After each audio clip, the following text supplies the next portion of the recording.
مختلف تہذیبوں میں مختلف راتیں منانے کا تصور پایا جاتا ہے، لیکن جو اسلام کے علاوہ دیگر تہذیبیں ہیں، ایک تو ان کے دن اور راتیں مختلف ہیں، اور دوسرا ان کا منانے کا انداز بھی اسلام سے متصادم ہے۔ اسلام میں ایسا کوئی تصور نہیں پایا جاتا جس طریقے سے وہ دن اور راتیں مناتے ہیں۔ اسلام ایک اپنی تہذیب رکھتے ہیں، اسلام ایک اپنا تہذیب و تمدن رکھتے ہیں، تو اس تصور کے مطابق اسلام میں بھی بابرکت دن ہیں جن کے منانے کا تصور موجود ہے، جیسے عید الفطر کا دن ہے اور اسی طرح عید الاضحیٰ کا دن ہے۔ اسی طرح بعض راتیں بھی ایسی ہیں کہ اسلام ان کو بابرکت قرار دیتا ہے اور ان کے منانے کی تلقین کرتا ہے، ترغیب دیتا ہے، لیکن ظاہر ہے کہ منانے کا انداز بھی اسلام خود بتاتا ہے، اور ایسا انداز ہونا چاہیے جو دیگر تہذیبوں سے ملتا جلتا نہ ہو، ان سے ہٹ کر ایک الگ تہذیبی تشخص رکھتا ہو۔ تو ان میں سے جو راتیں منائی جاتی ہیں، شب قدر ہے اور اسی طرح شب برات بھی ہے۔ آپ حضرات جانتے ہیں کہ شب برات، شب کا معنی رات ہے اور برات کا معنی ہے بری کر دینا، یعنی اس رات میں اللہ تبارک و تعالی انسانیت کو، مسلمانوں کو، ایسے گناہگاروں کو جو جہنم کے مستحق ہو چکے ہوتے ہیں، ان کو جہنم سے بری کر دیتے ہیں، جہنم سے نجات کا پروانہ عطا کر دیتے ہیں۔ آپ صلی اللہ علیہ وسلم کی ایک حدیث مبارک سے معلوم ہوتا ہے کہ اس رات میں بہت کثرت سے اللہ تبارک و تعالی گناہگاروں کی مغفرت فرماتے ہیں۔ دو احادیث ہیں، ان کا خلاصہ یہ ہے۔ عرب میں ایک قبیلہ تھا بنو کلب۔ ویسے تو پورے عرب میں ہی رواج تھا کہ لوگ بکریاں اور جانور پالا کرتے تھے، لیکن بنو کلب بطور خاص ان کے پاس بہت کثرت سے زیادہ تعداد میں بکریاں موجود تھیں، تو آپ صلی اللہ علیہ وسلم نے ارشاد فرمایا کہ بنو کلب کے پاس جتنا بکریاں موجود ہیں اور ان بکریوں پر جتنے بال موجود ہیں، ان بالوں کی تعداد کے برابر اللہ تبارک و تعالی اس رات میں گناہگاروں کی مغفرت فرما دیتے ہیں۔ بہت بڑی فضیلت ہے اور اللہ تبارک و تعالی کی طرف سے بہت بڑا انعام ہے، لیکن آپ صلی اللہ علیہ وسلم نے 7 آدمیوں کا استثناء فرمایا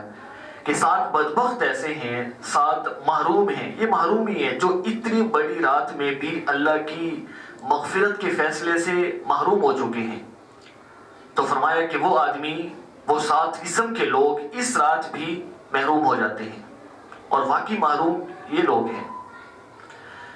پہلا وہ شخص ہے جو اللہ تبارک و تعالیٰ کے ساتھ شرک کرتا ہے، چاہے اپنے آپ کو مسلمان کہلواتا ہے، نام کا مسلمان ہے، مسلمان کے گھر میں پیدا ہوا، لیکن اگر وہ کسی بھی طرح سے شرک میں ملوث ہے تو وہ اس رات میں اللہ کی مغفرت کے فیصلے سے محروم ہے۔ ان اللہ لا یغفر ان یشرک بہ،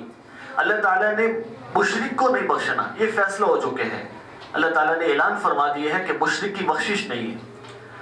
اور دوسرا وہ شخص ہے کہ جو ناحق قتل کرتے ہیں، انسان کو قتل کرتے ہیں، جس کا کوئی گناہ نہیں ہے، جس کا کوئی جرم نہیں ہے، یا جرم ایسا ہے لیکن اس کی سزا قتل نہیں ہے، قتل کی سزا نہ ہونے کے باوجود اس کو قتل کی سزا دے دیتا ہے، یا وہ قتل کا مستحق ہے لیکن اس آدمی کو قتل کرنے کا اختیار نہیں ہے، اتھارٹی نہیں رکھتا،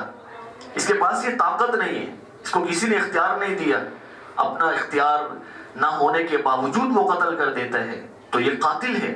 اور اس کے بارے میں فرمایا کہ یہ اس رات میں بھی اللہ تعالیٰ کی مغفرت سے محروم ہو جائے گا۔ اور تیسرا وہ آدمی ہے جو والدین کی نافرمانی کرتا ہے۔ والدین کے بہت بڑے عزت احترام ہے، وَلَا تَقُلْ لَهُمَا اُف، اف تک کہنے سے منع کیا گیا، تو اب اگر وہ ایسے والدین کو ذہنی اعتبار سے، جسمانی اعتبار سے، کسی بھی اعتبار سے تکلیف پہنچاتا ہے اور وہ اس پر ناراض ہیں، تو فرمایا کہ یہ بھی محروم ہے۔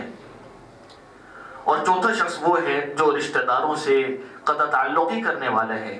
رشتہ داروں سے بنا کر رکھنے کا حکم ہے اور ان کے ساتھ مل جل کر رہنے کا حکم ہے،